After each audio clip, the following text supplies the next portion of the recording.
And we have to talk about Nike because you didn't get to that last night. Well, it really bothered me. You know, Nike has come out with a self-lacing tennis shoe. Now, Michelle, my question to you, if you're so dadgum lazy that you can't bother to tie your shoes before you go to the gym, why do you even bother putting them on? I can't answer that question. That's kind of logical there. Yeah. But anyway, Nike has developed a self-lacing shoe. Also, news came out today that the federal immigration officials are working overtime to swear in new citizens prior to the election. And we have other exciting things. You know, in watching as you know, I have a daughter in Charlotte, and so I was watching what was going on last night with the police force, and it's interesting. And we had a caller on yesterday's program that alluded to it, and again, we'll visit with Derek Williams today and get his response. And you know, Cam Newton has kind of stepped out and made some comments about, you know, we all have certain responsibilities and ways to act, and is getting criticism from both sides. He said, look, I can't win. If I don't say anything, I'll be criticized. If I do say something, I'll be criticized. But, of course, Cam is a quarterback of the Carolina Panthers that are located there in Charlotte. And he stepped up to the plate and made some interesting remarks. But last night, Speaker Gingrich, I don't know if you were watching Hannity. I'd tuned in because I wanted to see CL on That's right, on but Hannity we were preempted because of the riots of in the Charlotte. riots. But Speaker Gingrich was on there talking, and he made an interesting comment. He said, you know, what nobody's addressing, including the President of the United States, the young people in Charlotte who are rioting are mad because they feel that they don't trust the system.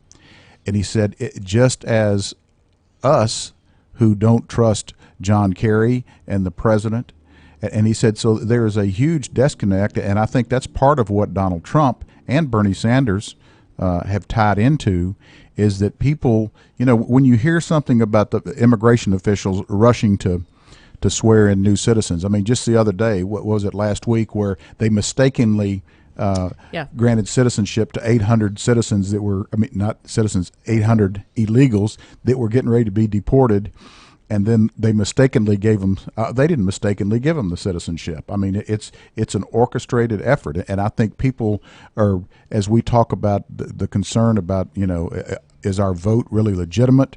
Is there going to be a possibility of hacking? Is there a possibility? I mean, you know, Louisiana has been notorious, especially Orleans Parish, who always reports last in any gubernatorial or statewide race, and then all of a sudden the votes come in for whoever Orleans Parish wants them to come into. Well, those are kind of wives' tales that you're saying, but we have to look at Florida. We have to look at the swing states that Hillary is going to focus on, and what's coming out of her camp is that she's focusing on one state, and that state is Florida. And there have been, we know about the Florida election issues in the year 2000, and, you know, we need to look into that, and we need to talk about it. You're not going to hear this on mainstream media, and we're not trying to say crazy, outlandish things, but factual things, because elections, you know, counting votes matters in an election. As you remember, I was an electoral college delegate in 2000, which was the contested election where Al Gore and President Bush went head to head, and of course the outcome was held up because of the hanging chads in Florida, and as we went through the process, and it ultimately went to the Supreme Court, who decided that Bush was the president. But at that point in time, the Democratic Party realized the key to winning an election or stealing an election, depending on what you wish to do, lies with the Secretary of State. And so the DCCC has had a concentrated effort since 2000 to make certain that each state had a Democratic Secretary of State. So in case we ended up with another situation as we did in Florida, and I do not remember the lady at the time who was the Secretary of State. And Pam Bondi? No, it wasn't her, and she ended up running for Congress as well. In Florida. In Florida. But, you know, she was chastised and accused of manipulating the votes and all that. And, of course, you know, what was it? What was the county that they kept fighting about down there? Well, in Palm Beach? Yeah. what is the county? It's not Palm Beach. Anyway, Well, I I'll don't know remember. all of this when we come back from the break. I'll Okay. know her All name. right. I thought it was Pam Bondi, but just in case you're right, and you were on the Electoral College, so you should know these things. And actually almost went. They needed attorneys in Florida, and almost went down to Florida to get involved, but because we were in Baton Rouge at the time when everything was breaking loose, with the Electoral College was actually meeting at the old state capitol in Baton Rouge, and I've told you the story where we had police escorts and had to go to the new capitol to cast our votes so it wouldn't be challenged. And anyway, it was an interesting time, but didn't realize. Well, and why did you need escorts? Were people trying to sway they your were votes? They were concerned. Well, see, Louisiana was the only state as an Electoral College delegate. I was not committed to anybody, and so not necessarily trying to sway our votes. But if I hadn't voted, that would have thrown the election. So that's what they were Harris. working at. It was Catherine Catherine Harris. Harris. Yeah, that was it. All right, this is Mike Woods. Coming back from the break, we're going to be visiting with Derek Williams from Colorado. I'm sitting in for the CL Bryant Show.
Welcome back to the CL Bryant Show. This is Mike Woods sitting in for CL and have Michelle here in the studio. We have on the phone Derek Williams. Derek is chairman of the Rocky Mountain Black Conservative Group. He is a writer for the Federalist Papers, an American thinker, and also vice chair of the Colorado GOP. Derek, welcome to the show.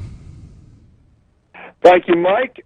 Anybody that is sitting in for my brother CL is a brother of mine, so you and I are officially cool. Well, I appreciate that, my friend. CL is a longtime friend, and I don't know how I am fortunate enough when he goes out of town to sit in, but it's an interesting spot, and I think the world of CL and what he is doing for the conservative cause. He, as you know, he spent yesterday with Donald Trump. He was supposed to be on Hannity last night, but it got preempted because of the activity in Charlotte. But anyway, he doesn't ever sit still. Yeah, that's the truth. I actually was with Governor Pence earlier today. Well, good for you. You've got some interesting things. Colorado suddenly is a swing state and looking like it may be going with Trump. What's happening up there? Colorado's always been a swing state. We're a very purple state. All of our 5 constitutionally elected state offices, 4 are held by Republicans. Of our delegation to the U.S. House, 7 seats, 4 are held by Republicans. So we're extraordinarily purple. But the Democrats that are here were solid Bernie supporters. 19 points Bernie won by our caucus here, and of course the DNC robbed the thing and shafted his voters, and they're very militant about it. They're very upset. So you've got Democrats here who are not particularly energetic about Hillary, not to mention she implodes every single hour of every day. And so the Trump camp decided that Colorado is in play, and they're making a play for Colorado voters and making huge inroads. Depending on which polls you believe, we are even, or Trump may be up a point or two. And you have obviously some congressional races going on, but do you have any Senate seats up this time? We have one. You have one? Okay. Do you see any, obviously with Trump moving in the polls, initially everyone was predicting, there was going to be some down ballot catastrophes, but now that he's moving up in the polls, all of a sudden the DCCC doesn't seem to be as ecstatic as they once were. Yeah, indeed. We have the most shaky, the most vulnerable incumbent senator in the nation, a gentleman named Michael Bennet, who is nothing but an Obama rubber stamp, who actually wasn't elected to his first term. He was appointed by Obama after the seat was vacated by a senator that Obama pulled to be Department of Interior Secretary. He is being challenged by Lieutenant Colonel Darrell Glenn, a friend of mine, another black American conservative Republican, who is outmanned and outgunned financially, but getting it done on the ground. He's going to win this race not by outspending his opponent, because he can't, but he's going to win it by getting out there, burning gas, burning shoe leather, shaking hands and kissing babies, and he is benefiting, of course, from Trump's surge in the polls here as well. Good news, good news. I was reading your article in the Federalist Papers on the Congressional Black Caucus and Hillary are insulting blacks. Why don't you expand on that a little bit? As a black American, I am thoroughly insulted by the messaging that comes to us from the left side of the political aisle. And by that I mean this. They only message to us, ethnic minorities, on one plane, that of emotion. That's all. So their pitch to us is basically can be summed up like this: racism, racists, bigots, bigots, bigots, hatred, race, racism, bigots, and hating racists. That's it. They never talk to us about cerebral issues. They never message to us the way they message the white voters about economics and fiscal issues, about foreign policies and their plans for our domestic agenda. Never any of that stuff.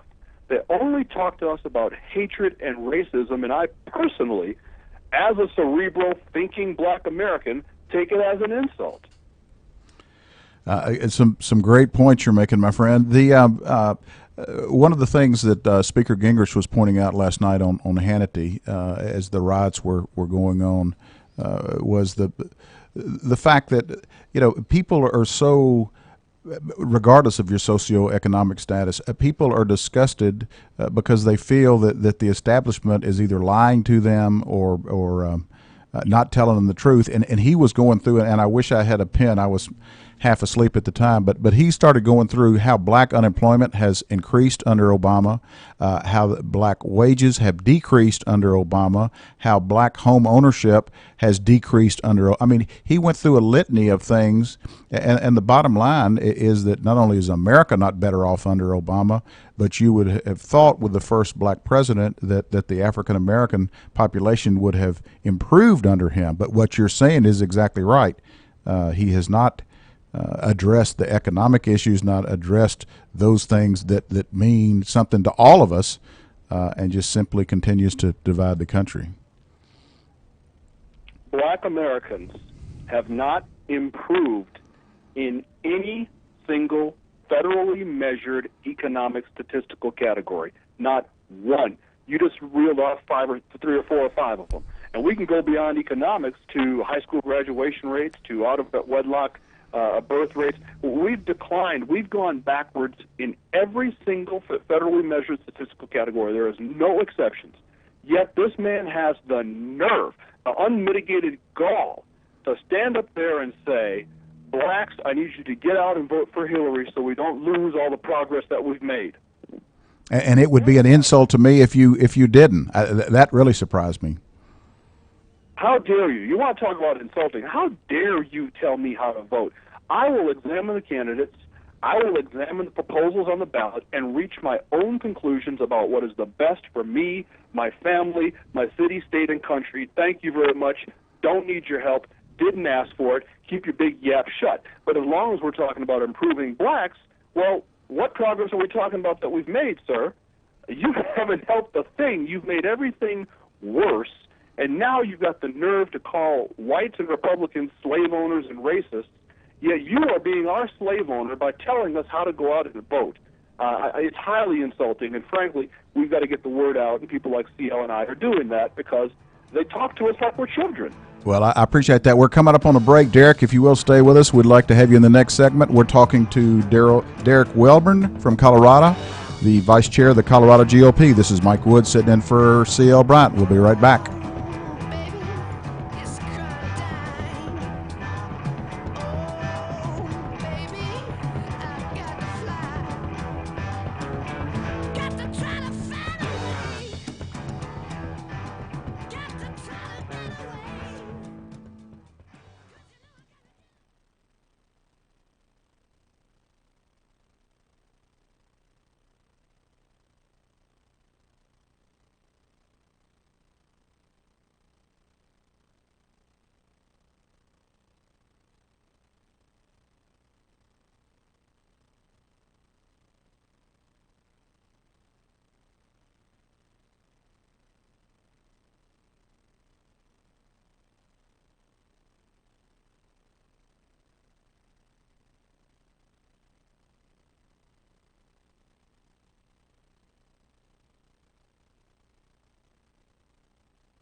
Welcome back to the CL Bryant Show. This is Mike Wood sitting in with CL, and Michelle and I are in the audience, and we have Derek Wilburn on the phone, who is the vice chairman of the Colorado GOP, chairman of the Rocky Mountain Black Conservative Group, is a writer for the Federalist Papers and American Thinker. And Derek, we were talking a little bit earlier about what is going on in Charlotte. What's your thought process on that? Did Michelle just bring us back into some Jimi Hendrix? Oh yeah, Absolutely. we play good music here. It's for all of us old guys. Left-handed genius. There you go. I think two things about Charlotte, and CL and I have talked about this. When people riotous behavior and people doing this sort of monkey business is not a racial issue; it is an economic issue. And the key to putting an end to this stuff isn't waving a magic wand and all of a sudden we've achieved racial reconciliation, because that's never going to happen. The key is economic empowerment. The only people who riot are poor. It isn't a matter of race. So you see these hooligans over in Europe that go out in the streets and flipping over cars and rioting and stuff after soccer matches. They're all white. So it isn't that blacks somehow have a riot gene that whites don't have. It's a matter of being poor. So if you have a paycheck, you own property, you don't see riots in middle income and upper middle income and the upper income parts of town, because the people there own their property. You don't get together with a bunch of your friends and go out and flip over your own car. But you will flip over somebody else's. When you don't own property, when you are economically disadvantaged, those are the people who are going to go out and do this stuff. And the way we cure it is to empower economic development and get people out of the lower classes and into the middle and upper classes. And that's the key. You know, Derek, that's what people are saying, and it's what you said right now at the beginning of the program about Obama and his policies. About President Obama had 8 years to change that very thing. And the fact that, you know, Hillary, by the way, hasn't said anything about the North Carolina protests. She said nothing. But that is the truth. It's the economic policies that cause this disconnection and the race rioting that we're talking about. But you're not going to hear this in the mainstream media. No, they won't touch it because the mainstream media is protective of the Democrat plantation. And the bottom line is, if you look at our major metropolitan areas around the country, they're all run and controlled by liberal Democrats. Everybody knows this. So we had a shooting in Tulsa, as egregious or more egregious, depending upon who you want to believe. But Tulsa is a conservative, central hotbed of republicanism, and I don't seem to recall anybody rioting there. Right, and that was more egregious, actually. And it was a white police officer. Yes. Who's now been charged with manslaughter. The thing that gets me, Derek, and it happened in Ferguson. I'm sure it's happening in Charlotte. Oftentimes, the very people that lose their business are minority business owners who are employing minorities in a minority community. I mean, the lady in Ferguson that ran the beauty supply company that was looted and burned.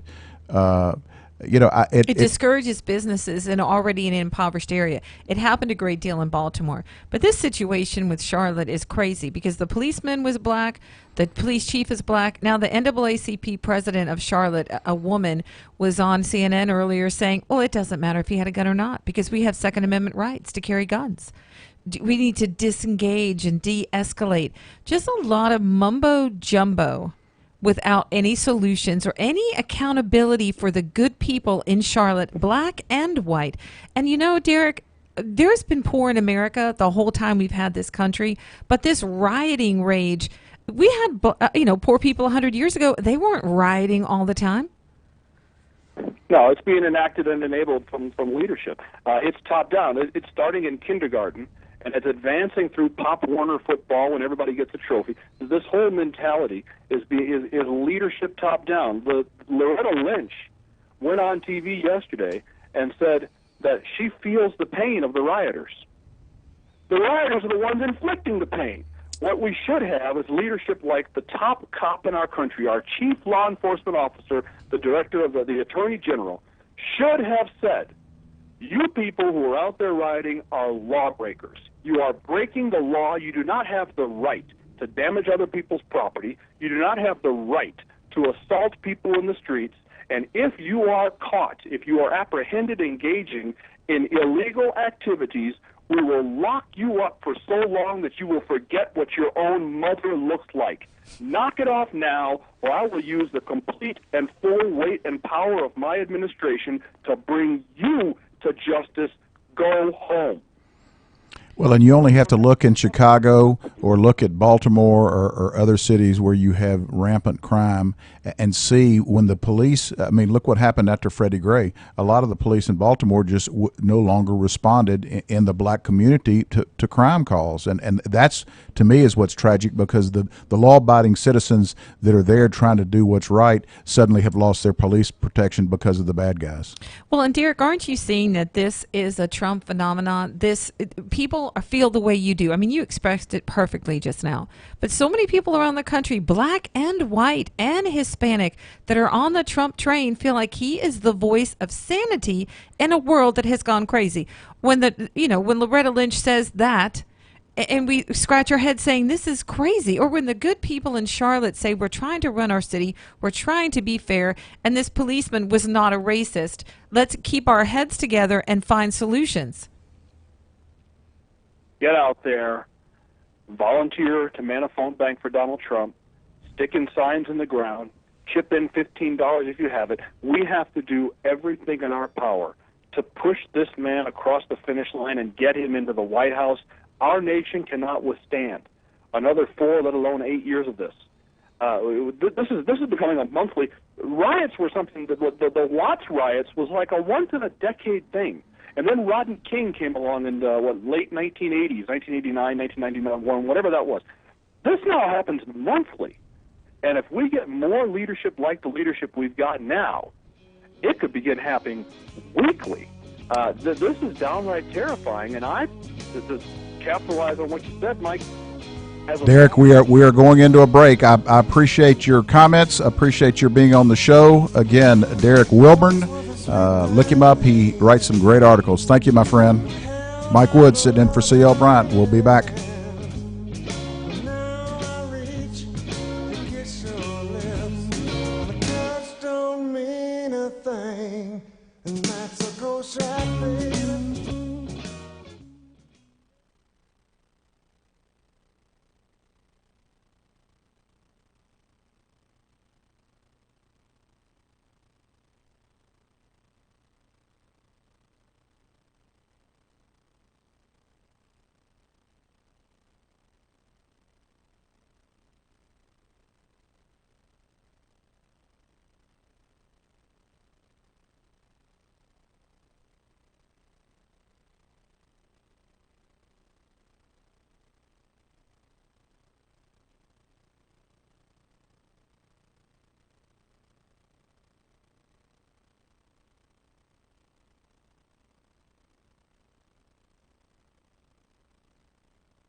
Broadcasting from the Bayou State and all around the Gulf Coast and streaming nationwide. This is The C.L. Bryant Show. Welcome back to the C.L. Bryant Show. This is Mike Woods sitting in for C.L. Bryant. We have Michelle in the studio and have just been joined by Dr. Jeanette Magner, who is the Executive Director of the Shreveport-Bossier Business Alliance. And Jeanette, tell us one more time exactly what the mission of the Alliance is. Well, it's to promote economic development by aligning the offerings of higher education with the needs of the business community. So we are an advocacy group for our institutions in the region, and our board is made up of the business community, and we fight for our institutions because we know that they're giving us the workforce of tomorrow, and so they've got to be strong, and they've got to know what we need, those of us in the business community, as they educate students. Obviously, the medical school is an important part of that. Oh, and I think there was a major announcement today. Well, about that's the where medical we're school. getting. Yes, there was. The state today announced that they are attempting to remove the Biomed BRF group from the operator of University Health. And to give the audience kind of a little bit of a background as to how all this came about 3 years ago, or actually a little before that, the governor decided that privatization of all of the state-run hospitals was a way that the state could save money. And to give you a little background on privatization, when Bobby Jindal was part of the University of Louisiana system, when he was serving as president of the system, and I happened to be a board member at the time, we began privatizing a lot of the different parts of the colleges, for instance, bookstores, cafeteria, cleaning services. And so at that time, then President Jindal of the UL system realized that there was some significant cost savings by having a Barnes & Noble run your bookstore, by having a Marriott run your cafeteria. And so that idea was carried on as he became governor into the privatization of the hospitals, which makes a lot of sense because you're not under all of the civil service guidelines and a lot of the issues that the bureaucratic quagmire that sometimes. These are state-run hospitals like LSU in Shreveport. What is the name of the one in New Orleans? Well, it was Charity Hospital before Katrina. I don't know what the actual name is now. There was a hospital in Lafayette, but there were 7 or 8 state-run, Conroe over in Monroe, state-owned and run hospitals. And in Governor Jindal's push to privatize the hospitals, I think he chose an unrealistic time frame. The LSU system, which oversaw the hospital and med school here in Shreveport, ended up using one of their own board members, Dr. John George, to negotiate on behalf of the LSU system. So you're saying that he was on the board of... He was served on the Board of Supervisors of LSU. And then the governor says, hey, let's privatize this. Let's privatize in the LSU system because Dr. George is a physician and also had run hospitals in his private life, was the go-to person on the LSU board to negotiate the contract. Interestingly enough, he also was on Biomed's board, and so he represented the Biomed side of the equation during the contract negotiations as well as the LSU. And again, because of the push by the governor to hurry up and let's get this done, the contract was done in such a manner that there were multiple blank pages. And the thought process was, well, we'll fill in the blanks later on. There was actually blank pages. There were actually blank pages, 1,000-page contract. There were blank pages in the contract. And so we ended up with a situation here in Shreveport where not all of the blanks were filled in.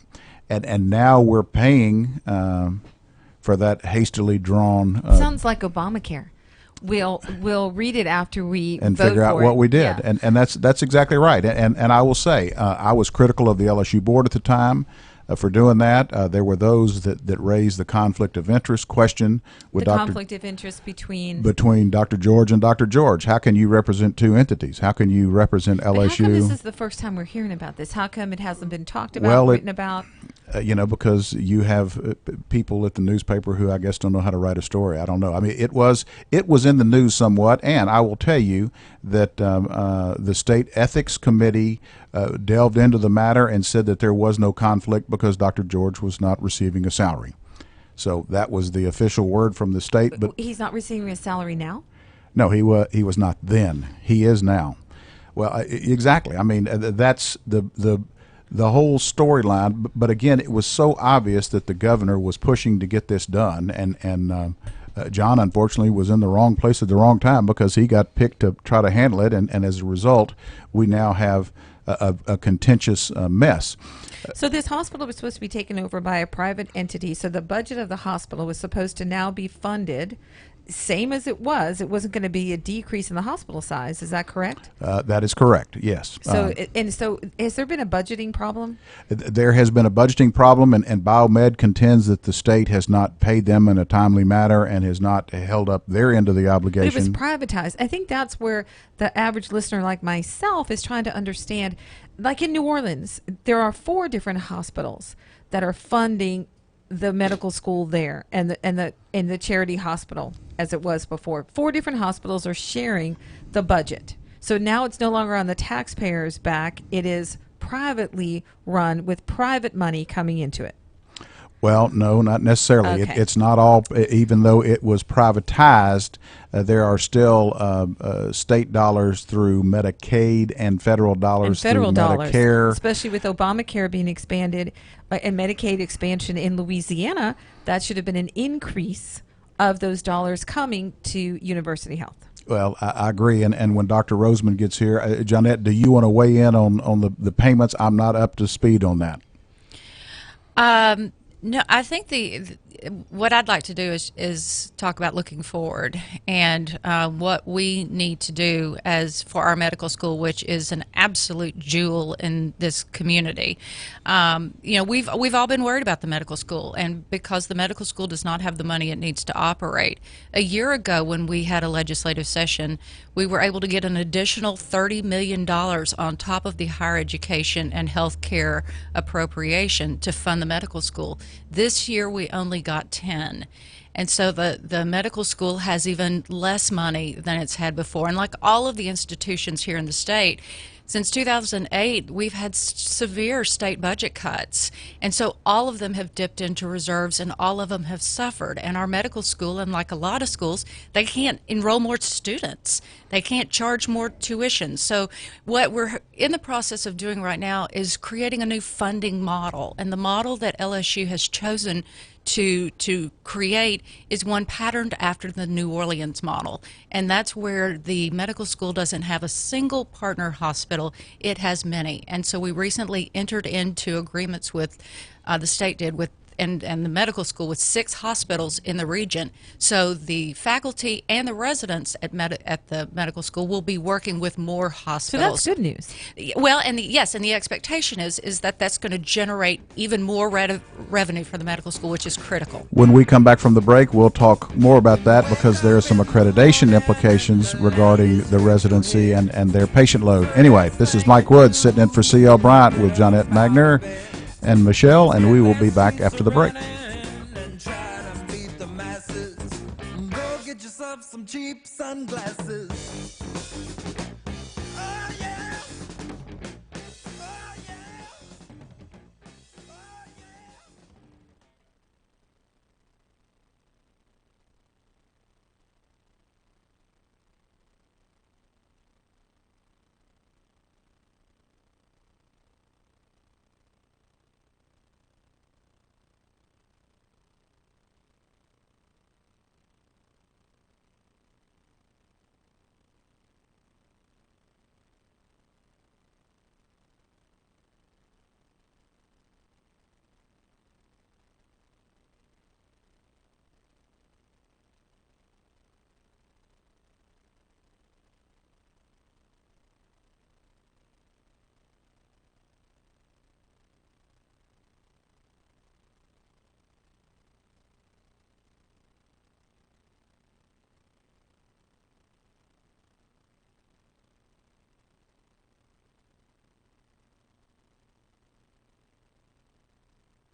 Welcome back to the C.L. Bryant Show. This is Mike Wood sitting in for C.L. Bryant. We have Michelle in the studio sitting here with Dr. Johnette Magner, and recently Dr. Philip Roseman has come into the equation. So appreciate everybody being here tonight, and we've got a lively conversation going on about the medical school. And you know, Michelle, we had alluded to the fact that this was pushed through rather hastily by Governor Jindal, and you were surprised by the fact that there were many pages of the contract that were blank. were blank, and now we're paying for it. But to clarify what you said, and for the listeners that are like myself that are not into all the details of this, so a few years ago, in order to reduce our budget, the state budget, which we all know is having problems, Bobby Jindal thought that it was a good idea to privatize these hospitals. And on its face, that is a good idea. No question. If there's somebody there at the other end to pick up the cost completely. And I think that's what we're saying the past 3 years. That hasn't happened. They went ahead and made the exchange, but the money's not there to truly fund it. Now, it's better than not having cut the ties with the state, because if the state still owned it completely, would it be better off than it is today? No, and the hospital serves a valid, it serves an important role for the community here in Shreveport-Bossier, because it is the first line of defense for people who don't have any health insurance. Indigent care. Indigent care. They have a level 1 trauma center. Yes, they do. And so it provides a It's very a regional valuable emergency service. hospital. But with any new startup business, not only do you have to have competent administration, but you also have to have capital. And I think one of the criticisms of Biomed has been that they were not sufficiently capitalized to begin with to actually be able to efficiently run the hospital. And so that's a continuing argument that I'm sure we'll be having. Johnette, you had just brought up the MOU issue. Why don't you further fill us in on that, and Dr. Roseman, feel free to jump in whenever you want to as well with your background. Guest that's on the air with us, Thomas Carmody, also wants to chime in. All right, Thomas. Representative Thomas Carmody, how are you, my friend? I'm fine, Mike. You, Philip, Johnette, and Michelle, I hope we're all doing well tonight. One quick comment, Mike, and that was that when you say that it is, and I understand, when you say the facility really serves Shreveport and Bossier, that's the primary population. But really, when you think about how big the institution is as far as the service area, when you look at it, I don't think we who live here realize for a trauma center, you're 200 miles away to the next one. And so that's a big radius around the Arclitech as to people seeking needed medical services, and then in turn having the ability to have physicians that are there teaching aspiring physicians in a practice that in turn they go out and hopefully, if you look at and Johnette, I know knows this, you've shown it to me before, if you look at the number of graduates from our medical school and where they practice, it's unbelievable. They're all over. I think they're in 62 of the 64 parishes. I'm not sure which two they're not in. And Thomas, people forget during Katrina, when Charity Hospital went underwater, we had the only level 1 trauma center in the entire state of Louisiana. In the state. So here's my reason for my call. It really helps my heart to hear John Bell commit that under his watch, the medical school is not going anywhere. I think that people should all understand that, like him or not, he is the governor of the state of Louisiana, and in that capacity, he has more power than any of the rest of the citizens of this state. And when he makes that comment that it's not going anywhere, it's not going anywhere. So now it comes down to what Michelle was talking about. Most citizens don't understand the intricate dynamics of this whole thing. But the bottom line is the hospital operator has to pay the salaries to cover the physicians for the medical school. But the money primarily coming down is not privately insured, as we all know. So it is federal and state support that makes the hospital run, that in turn pays the physicians at the medical school.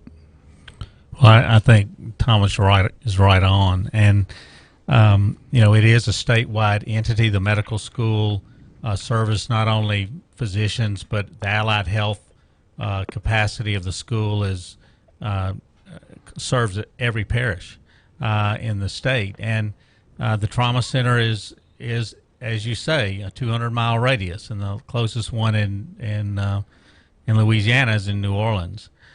So the hospital serves a great purpose. The medical school is really what drives healthcare. Certainly drives healthcare here in Northwest Louisiana, but really across the state. It's important, in terms of getting doctors out. That's and into the community. You're much more likely to stay where you did your either your where you were a student or where you were an internship or residency. Thomas, before you hang up, I want to ask you. You said that the governor making that commitment is a big decision, but doesn't that have to be backed up with dollars? And you, as a state representative, how does the money part of this fit into it? Because, and again, the conversations you have with the executive branch is that within your budget you have to contain, and Johnette went to it. See, we got it secured last year, and that is not as easy as just saying, oh yeah, we got it.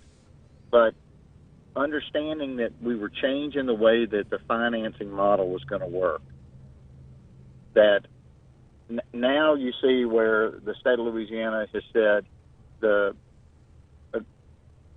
cooperative endeavor agreement that was originally executed between the hospital operator and the state was too one-sided, and therefore, and you can see how University Health is playing this. They're saying, hey, we're the only ones that are being required to do this. Of all the providers in the state, we're the only ones that are being. Well, I wonder why that is, because you've got a medical school next to you providing service.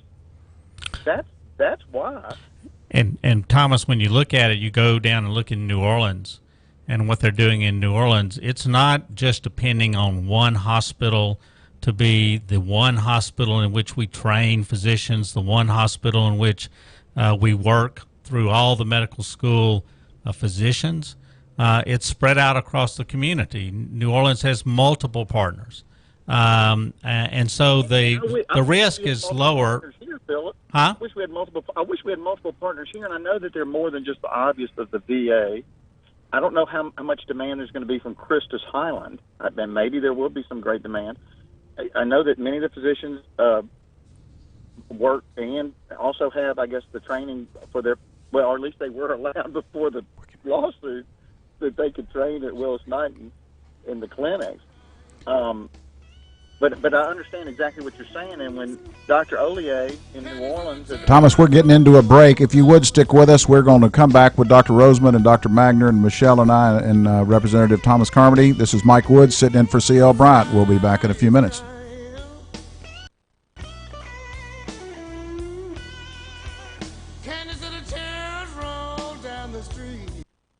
The sky is crying.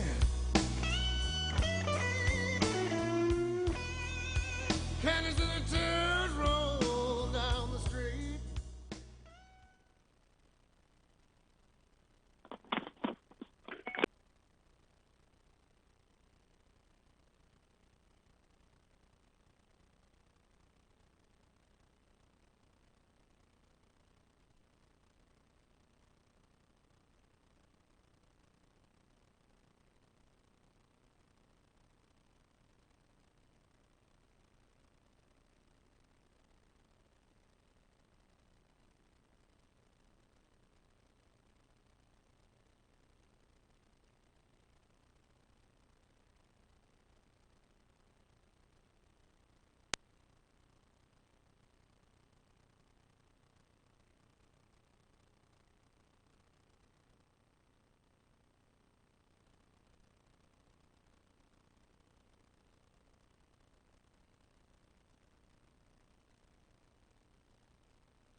Broadcasting from the Bayou State and all around the Gulf Coast and streaming nationwide.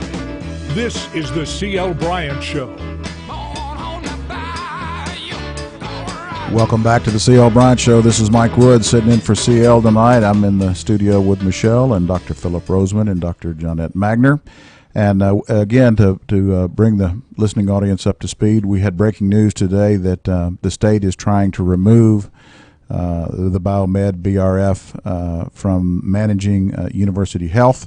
And so I believe we now go into a 45-day period where we probably will have lawsuits filed and a knockdown, drag-out fight as we continue to try to serve the citizens of the Shreveport-Bossier area and to keep our med school here. Johnette and Philip, we have begun the conversation of MOUs. Why don't y'all tell us a little bit about what they're trying to do to make our hospital here more like the hospital in New Orleans? Well, I think what's being done is, again, using a business model that has worked fairly well even in the state of Louisiana, is that to begin to go beyond just the concept of one hospital and the medical school, that a medical school begins to get together with multiple partners in the communities. In the case of New Orleans community, not only New Orleans, but some in Baton Rouge and Lafayette. The LSU Health Science Center has got agreements in Monroe and Shreveport, but there are other health systems where we could begin to diffuse out and be able to give some training to physicians coming up, and also a place for students also to learn and some clinical work to be done. I think that's going to be the way to do it in Louisiana. It is the way it's being done all over the country with academic health centers. I know Dr. Barish was here, was the chancellor of the LSU Health Science Center in Shreveport. He went to Illinois, the biggest medical school in the country, and they do a lot of multiple partners with that academic medical center. He came from academic medical center at Johns Hopkins and then one in University of Maryland, and they all do the same thing. So I don't think we're doing anything novel here in Louisiana, but we are going to have to use all of the resources available, whether it's intellectual resources or money, to be able to have an academic medical center that thrives. And that, of course, is what we're all for. I mean, over the last few years, we've increased the number of medical students that are graduating from LSU Health Science Center in Shreveport, despite all of the cuts. They are accredited for, I think, 10 or 12 years. They got accredited when Baylor had trouble getting accredited. So they're doing good work at the medical school. And we just need to support that school as not only for health care, but for really the economy of Northwest Louisiana. And one of the other things, too, that's important to understand is we have a looming physician shortage, meaning that we don't have enough primary care physicians in the pipeline to care for the aging population that we're going to have 10 and 20 years from now. So we have at our medical school, we train a lot of primary care physicians, and a lot of them go into the rural areas. So we have them in Vivian and surrounding communities. And if we were to ever lose another medical school here in the state of Louisiana, that shortage would be that much greater. So it's absolutely critical that our medical schools are strong and that we turn out a lot of primary care doctors. And that's one of the important things we're doing at our school here. One of the things the state's done, I think, in regards to that, and also in regard to increasing the number of physicians in training and working in different environments, they already have, LSU has reached out to the community. They already have 6 partners to work with, as well as University Hospital for LSU Health Science Center. They have a 7th, a big Franciscan health system that I'm certain is going to do the same. And so I think there's going to be a lot of potential for partnerships and for money to cross hands into the health into the medical school, and that's what we need to So, do. what exactly happened today? It doesn't have anything to do with university health, or It has to do with university health. I mean, it was, I believe, a decision made by the state to. and you mean the governor's office? When you say the state, is that it's the I governor? do. I think it's the governor's office that's been doing the negotiating. You know, Okay. the first time this happened with a partnership problem, it was a breaking apart of LSU and BRF. This time, it's state government. It's the governor who's saying, you know, I don't know that this partnership's going to work. And he And was to here remind just the other day. to remind the listening audience, Michelle, LSU actually sued BRF to try to terminate them from operating the hospital, and their suit was not successful. And to give BRF their response, I mean, today they said that they're being unfairly targeted with a significantly worse private partnership agreement than anybody else. Now, we did ask them to be on because we we're asked not them? taking sides. No. What we're trying to do is understand the headline today about the BRF. We did ask them to be on. They sent us these statements that Mike is referring to. But the governor was here just a few days ago. And now this is coming out after he was here. So he's guaranteed us, Johnette, as you said, that we're going to keep the medical school.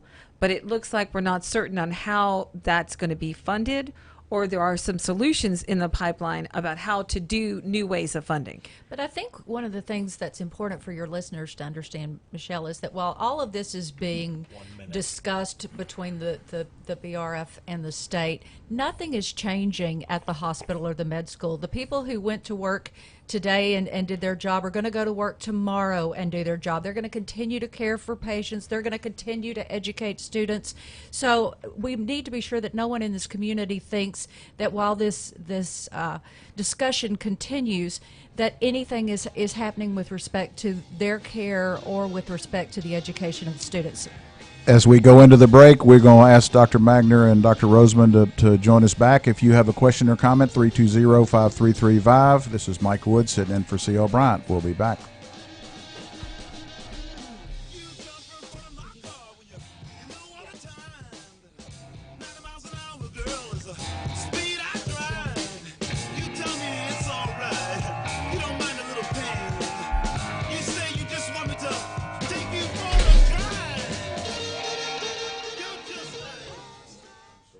No, I think this is a lot of people, but he represents the state, which is the pocketbook from the state. Right. What is y'all's response to PRF's response?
Welcome back to the C.L. Bryant Show. This is Mike Wood sitting in for C.L. Bryant. Michelle and I are in the studio here with Dr. Roseman and Dr. Magner, and I believe we have a caller. Kenny, you on the phone? Yes, sir. I was calling, given LSU's track record for managing off-campus facilities like UNO and all, I'm just wondering if maybe the medical school would be better if it's an independent entity or separate from the LSU system, and either run it by itself or put it in the UL system where they might have some future and get out of the LSU politics. Well, that's a good point. Dr. Roseman and Dr. Magner and myself were almost run out of town once upon a time because we suggested the exact same thing for LSUS to go into the UL system. And there have been comments with some elected officials not only about going into a different system, but to perhaps even come up with a hybrid charter med school. But for the time being, we have LSU to deal with, and that's our dance partner, so we got to keep dancing with them. But I appreciate your call, Kenny. A great comment. Okay. Thank you. Thank you.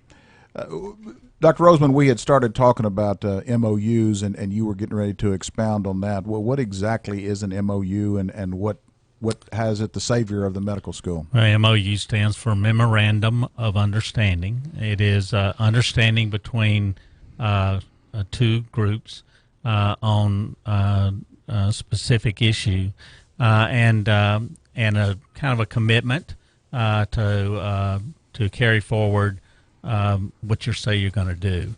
And there are many health systems in Northwest Louisiana and Northeast Louisiana who want to be a part of continuing to have the great medical school and the academic medical center, and that it be strengthened. And it's a big part of their business. I mean, obviously, the workforce of the health system comes from the academic medical center. And so these private health systems are willing to do things in order to strengthen that medical school, an allied health school. And as part of that process, and I have been involved in higher ed and accreditations through SACS, but I have no background in accreditation insofar as medical schools or residency programs, but it's my understanding, and one of the important parts of bringing in additional hospitals is increased patient load, because if I'm not mistaken,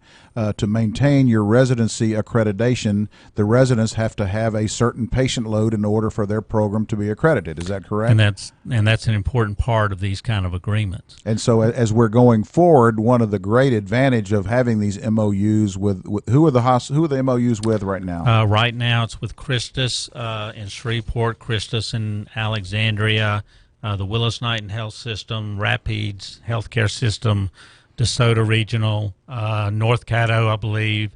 I believe that's all of them. So these residents will be actually working in these other hospital systems as well as University Health, which will again help them to maintain their residency accreditation. And some of the payment that goes for those residents will be given by the hospitals, and it gives these physicians in training more experience, a different experience than what you get necessarily at University Health.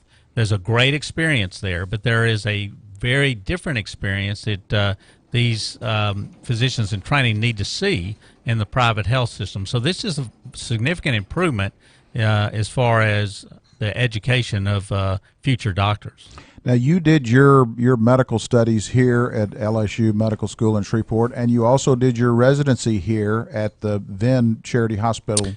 No, I did my residency at the Medical University of South Carolina in Charleston. I did go to medical school here in Shreveport. And then went to Charleston for your residency. Okay, and then came back to Shreveport. Yes. All right. What percentage of physicians who graduate from LSU Med School end up staying in Louisiana? Do you have any idea? It's a high number. It's, I think, in the 60s or what? I think it's higher than that. Okay. 80-something%. Okay. End up staying here. And that's what's so very important to understand is that if we want physicians in this state, we've got to grow them ourselves.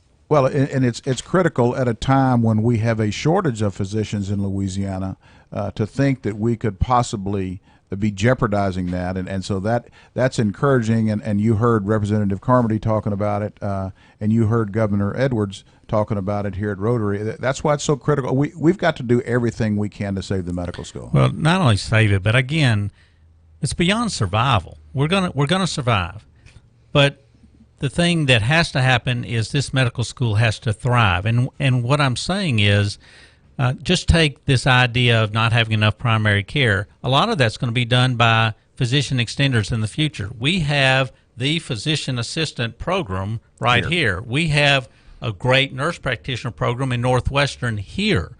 And in that physician's assistance program, there are 40 people that come in a class, and they have 400 applicants. We need to be expanding on what we're doing to provide for the healthcare. So it's all about thriving. It's all about increasing. It's all about reaching further. And I think by reaching out from just your core hospital and begin to reach out in the community, you're going to be able to expand the medical school and expand the mission of the medical school. And that's really what we need to do. Yeah, Philip is spot on. It's not about saving the medical school, and it's not about keeping it here and keeping it from moving. It's about having a great medical school. It's about attracting top faculty. It's about getting our pick of medical students. So the choice is, are we just going to be okay? Are we going to be pretty good? Or are we going to be great? And our goal is to be great. As long as, as long as we're in this situation, we're I'm sorry. Go ahead. Well, I was going to say, Johnette, what can you say to our listeners in the last 30 seconds? What can they do? We've understood this probably better than we did before you came on tonight, but what do you recommend that our listeners can do to help with this? Well, they can certainly support the LSU Health Science Center Foundation. I think that they can show gratitude to and share with all of our healthcare professionals who live in this community. Let them know how much we appreciate them. I think we can say a lot of nice things about all the good things they're doing, and I think it begins with gratitude and generosity, and then look for other ways to help them by supporting Feistweiler and other events and like reduce that. the uncertainty that they feel in this community with all of this publicity We're going going to on a at break. once. This is Mike Woods sitting in with CL Bryant Show with Michelle and Dr. Philip Roseman and Dr. Johnette Magner. We'll be back in a second. Thank you.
Welcome back to the C.L. Bryant Show. This is Mike Wood sitting in for C.L. Bryant in the studio with Michelle and Dr. Philip Roseman and Dr. Magner. As we were wrapping up the medical school discussion, Dr. Roseman? Yeah, as Johnette was saying very well, I think the importance of reducing the uncertainty and really all of the hype that's going on around this does not benefit anybody to make this a huge public fight. It really is not the best way to approach this. This is a negotiation, and they can have the negotiation without all the public fighting. I think all that does is take people that are working hard at University Health, people who are working hard at the medical school, and makes them say, why am I here? And what it also does is bring such uncertainty to the place that you work, you begin to kind of doubt that this is where you want to work, and you begin to look at other places where you might want to work. That's the last thing we want to happen. Right, because then we could lose valuable, qualified doctors, and we've had some renowned doctors that live here, and we don't want to lose them. So resolve the issue is what I would say. Let's don't keep moving it on and on and on. Let's resolve it, okay, and give some certainty back to the medical school, to University Health, as to where we're going in the future. And that's going to be good for the morale of the people that are working there, and it's really something that we just should strive to do. So we need to keep all the strident stuff down, and all of the finger pointing and the blaming and all of that sort of stuff. That doesn't help anything. Well, and there have been some behind-the-scene negotiations, and hopefully the both parties will continue to try to come up with an amicable solution, and as we go forward. Johnette, do you have anything else for the good of the cause? Just to say that we have a good medical school now, great medical school, and I'm confident it's going to stay here and that our community understands what a jewel it is, but we just need to organize and get behind it and thank them every day for all the good work they do. And besides not only the good medical care that they provide for the area, they also add to the quality of life because they're involved in the symphony and the opera and many other nonprofits, Boy Scouts, Girl Scouts, etc. So there's a lot that they bring to the community, and we certainly can't let that go away. And while we have you here, Dr. Roseman, Mike and I were talking about it last night at a recent school board meeting. Teachers are being asked to pay additional costs, and we just want. And you have a charter school that you now. Did you found that school, or what is your connection to the school? Yeah, I was on the original board, and yet I was. Did a lot of the work initially to bring the charter school into Shreveport. Yes. In addition to that, Philip has been involved in K through 12 education. He started the Alliance for Education, which worked through the public schools, and that alliance has been in. Yes, it's been for 15 years. Yeah. So Philip has a long-standing working relationship in education, not only K through 12 but higher ed. But anyway. Well, and charter schools is a big topic in the national debate. Donald Trump wants there to be charter schools. It seems like teachers unions don't want charter schools. Now, does public money pay for charter schools? Yes. They are public schools, and they're paid for through the public dollar. They're paid for much like all of the other schools in that there's a money per student that goes from the state to the various parishes or the school districts, and kind of money following the student. And that same concept is how we put together charter schools. How many charter school students do we have? We're full for what we're doing. We're doing. We were started out K through 6, went to K through 8 this year. We built a high school, and we started our first class of 9th graders. We're really almost fully enrolled. We actually have more students than we thought we're going to have. And school year started off well without any significant blips. And we bring, the second new school to Caddo Parish, new building to Caddo Parish over the last 30 years. The first one was our first school. I believe we have a caller, Michelle. Yes, we do. We have John on the line for Dr. Roseman. 3 minutes. Sir, the charter school that you speak of, is it the AMI Kids charter school, or is it a different one here in town? It's the Magnolia School of Excellence. It's over on the Clyde Fant over by VA. All right. Well, then my call was meaningless. I thought you were with the other charter school. I'm sorry. I wanted to put something out there about it. Okay. It's a great program. I'm a graduate of a charter school. It is. It's great that they're out there, and I appreciate it. Thank Yeah, you. it's Sorry. different. It's innovative, and that's what we strive to do. Did you graduate from a charter school in Caddo Parish?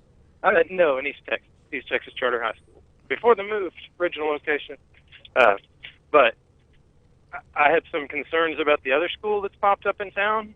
I had to visit it the other day and was just horrified by the security. I had to sign myself in and explore and to find the people in the school that I wanted to find. 2 minutes. And I was going to complain if it was that one.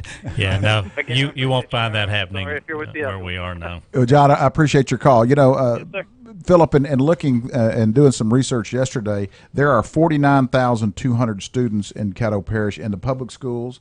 I was surprised there's 7,385 private school students, which really surprised me. And in breaking down the budget, we have roughly a $500 million a year budget here, which breaks down to $9,893 per student. Yes. Is that including the charter school students then would be in that 49,000? Your students would fall under private school or the public school? No, it would fall under public school. I don't know how they count them, but I think they count them in the public school statistics for Caddo Parish. And what does your charter school get per student? Around the number that you Around that $9,800 yeah, around that number. Yeah. Gotcha. Same number as what the students, other traditional schools get. But you for feel each like student. you get more bang for your money because you're able to do things and avoid some of that bureaucracy, red tape that is not working really in the Yeah, public I think schools. it's very helpful to be able to be more free to look for new and different ways to divide up how you spend the money. We spend the money on individual, personal plans for every student, and I know a lot of the traditional schools do the same thing and do it well.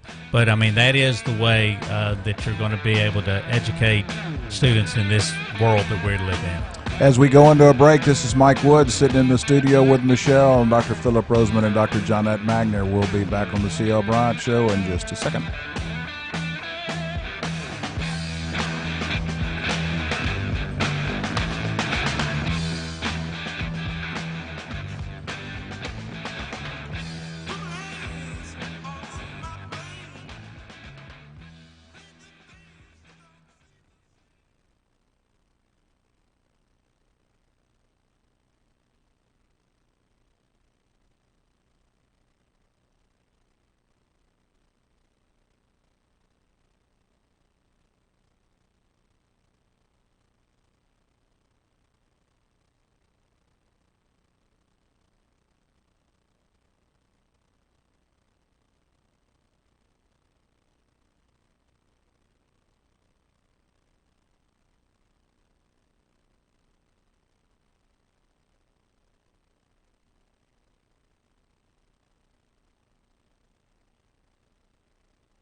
Broadcasting from the Bayou State and all around the Gulf Coast and streaming nationwide. This is the C.L. Bryant Show. Welcome back to the C.L. Bryant Show. This is Mike Woods filling in for C.L., who will be back in tomorrow night. C.L. has been traveling with Donald Trump and look forward to his return tomorrow. Michelle, I want to remind you of the Taste of Greece that's happening this weekend at St. George Greek Orthodox Church from 10 a.m. to 10 p.m. If you like gyros and Greek pastries and all sorts of other, and I've been to this before, and it's some incredible food. So remind our listening audience, 10 a.m. to 10 p.m., St. George Greek Orthodox Church, 1719 Cresswell Avenue. Well, there's some breaking news in Chicago. Not that anybody would be surprised that finally the Chicago mayor is trying to take on, something about their violence. He's saying that the deck has been stacked against Chicago kids, and it's time we reshuffle that deck. I guess he's talking about gun violence and all the murders. CL's going to talk about this tomorrow night, but there's like 3,100 murders that have happened in Chicago while Barack Obama's been president, and most of that time his friend Rahm Emanuel's been the mayor. So there's a lot of people on both sides talking about this speech. I think there's people rioting during this speech, like trying to drown him out, and because people are upset in Chicago. It's mostly black on black crime, so they're very upset. I thought Chicago had some very strict gun laws. They have the strictest gun laws and the highest murder rate. So what are they shooting? So I don't with? think it's gonna. They're illegal guns, and we talk about this a lot on our show. Babette Holder is a kind of an arm of the C.L. Bryant Show, and she's there in Chicago and keeps us posted. So we will keep you up to date on that.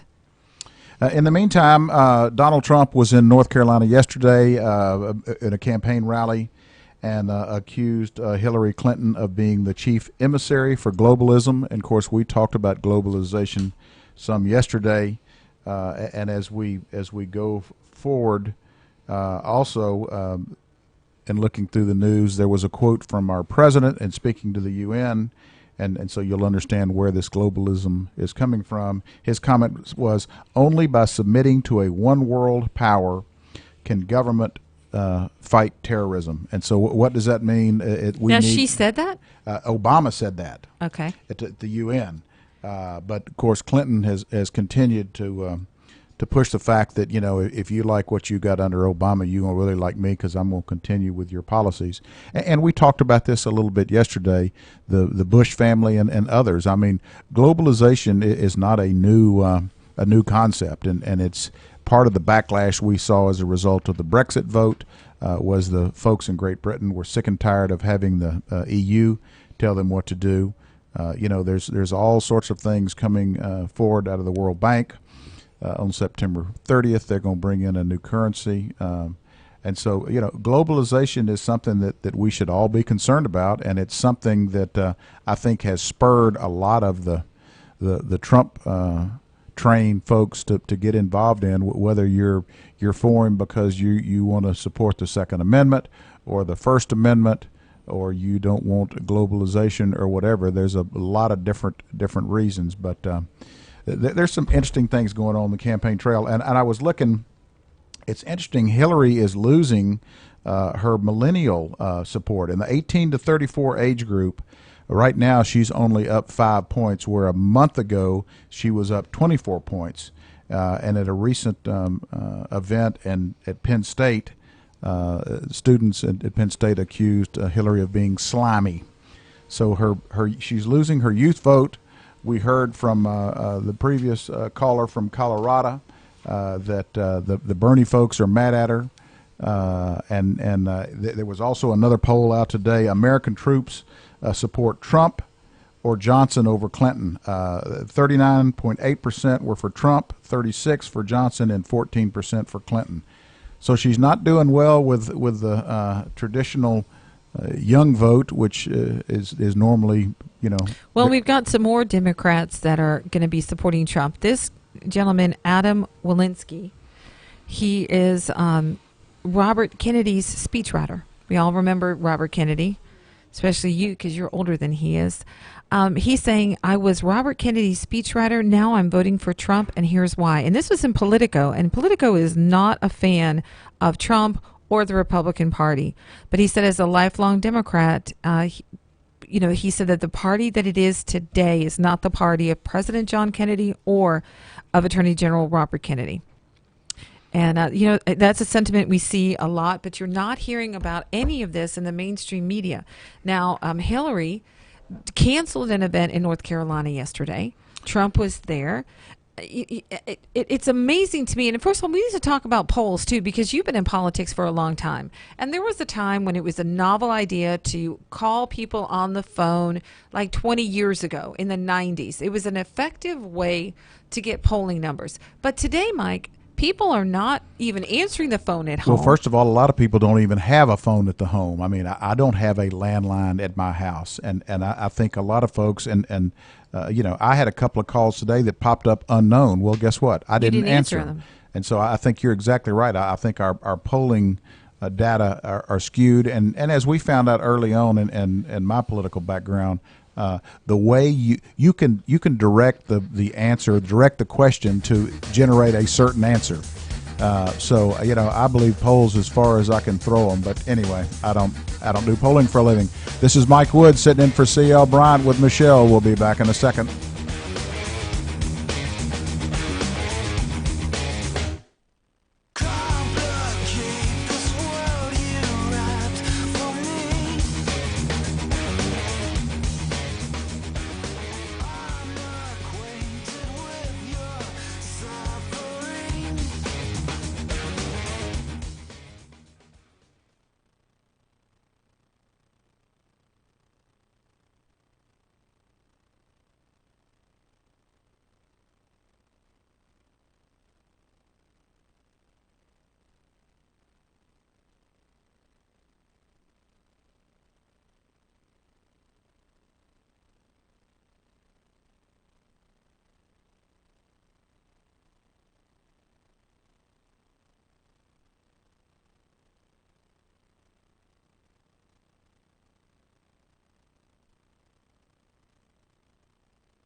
Welcome back to the C.L. Bryant Show. This is Mike Wood sitting in the studio with Michelle, and we are getting toward the end of the program.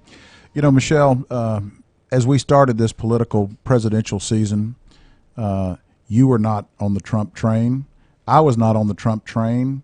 CL was not on the Trump train. In fact, we each had our own candidate who we supported and were encouraged, but one by one, we've all ended up here. And in doing a little research this afternoon, I found it interesting, as to some of the reasons that people have jumped on the Trump train. The first reason, he's not your ordinary politician, and that is an understatement.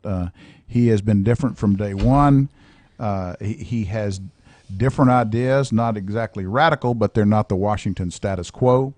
And so that has challenged some mainstream Republicans, including the Bush family and others. Well, and people called in and asked about that during the break because you had personal experience with the Bush family. And, 20 years ago, you were very much aligned with them in all of their candidacies, and 16 years ago especially for George W. Bush. So explain to us why, what are they thinking that they think that they can escape having to endorse Donald Trump? Well, a lot of it, I think, probably is pride. I mean, I think they're upset because Jeb did so poorly, much to everyone's surprise. And let's face it, politics is somewhat of a game that a lot of people like to play. And if you're in the in, you're in the in, and if you're in the out, you're in the out. And let's face it, one of the things that appeals to me about Donald Trump is that nobody in Washington is in the in with him. Which is, and to qualify that it's you saying this, you're a person who you went to the White House when Gerald Ford was president. Was that the first time? No, actually, Gerald Ford came to our house here in Shreveport. Okay, so you've been a lifelong Access Republican, and you have come to the place where you appreciate that Donald Trump is owned and beholden to no one, and you think and agree that we maybe need to shake some things up. No question, and that was one of the things that early on appealed to me about Donald Trump. I said, he is the first Republican that's ever run for anything that hadn't asked me for money. And he started out his campaign, he was not relying on donors, he was self-funding, and so as a result, he's not answerable to anybody because he didn't get there because you gave me XYZ. Which so you have to pay these favors back. And, the mainstream media is not reporting this, but all Hillary has been doing since August is fundraising. Expensive dinners, which flies in the face of her whole platform if she's supposed to be for the people. For the common she man. hobnobs with millionaires. I don't think she has any average friends. And then her chief of staff, her campaign manager, has problems in her marriage. I cannot believe that we haven't seen the statement that's saying that Uma had to take a leave of absence from the campaign trail to deal with domestic issues because every other woman in America would be doing that.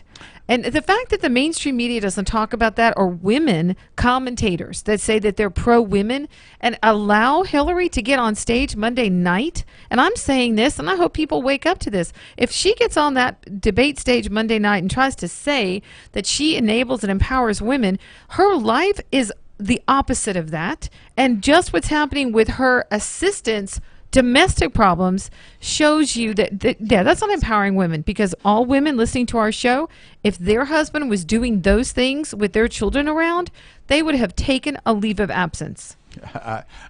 Yes, I would be out of the picture, I assure you. Another thing that I like about Donald Trump, and some people say that I have not much of a filter, but he doesn't have a filter. He speaks what's on his mind, and I think that's refreshing to a lot of people in America, that he is willing to say things that everybody wants to say, but they're afraid to say. But the mainstream media paints it as rash, and what people don't realize is that politicians weigh and measure everything they say because they care more about backlash than they care about getting things done. And the very thing we don't like about politicians is what makes Donald Trump step in it all the time. Because, Mike, like you said, people think you don't have a filter. Well, we're just regular people, you and I.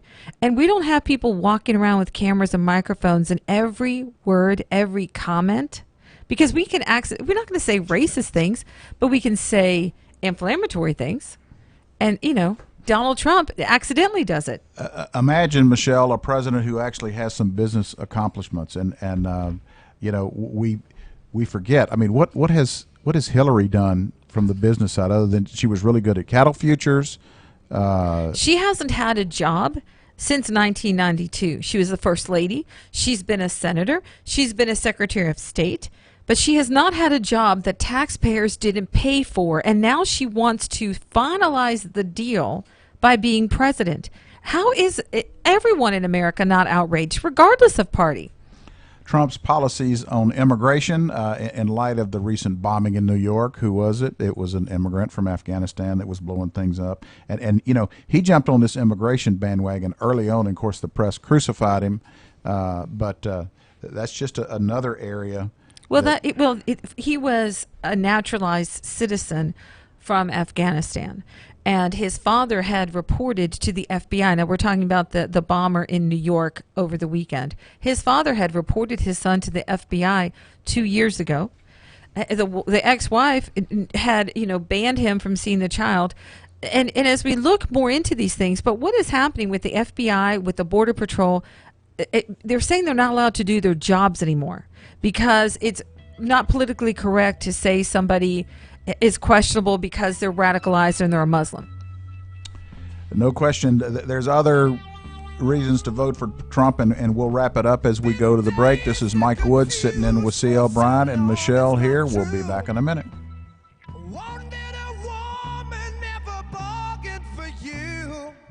Lots of people talking, few of them know. Soul of a woman was created below.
Welcome back to the CL Bryant Show. This is Mike Woods sitting in for CL with Michelle, and I want to remind the listening audience that CL will be back in the studio tomorrow night. You know, as we wrap up, Michelle, a couple of more points on Donald Trump. You know, so many of the political folks who make a living off of politics have not been for Donald because their livelihood they feel is threatened because he's not using the mainstream political consultants.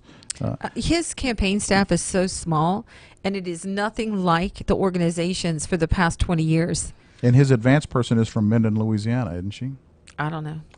Anyway, he's got great negotiating skills, and he's reaching out to various different communities that have never been touched. So it's oh my gosh, he's gone into cities and places in cities and inner cities that have they've never gone to before, and that's what people don't like about him. He goes right into the black community and says, "I want to help you."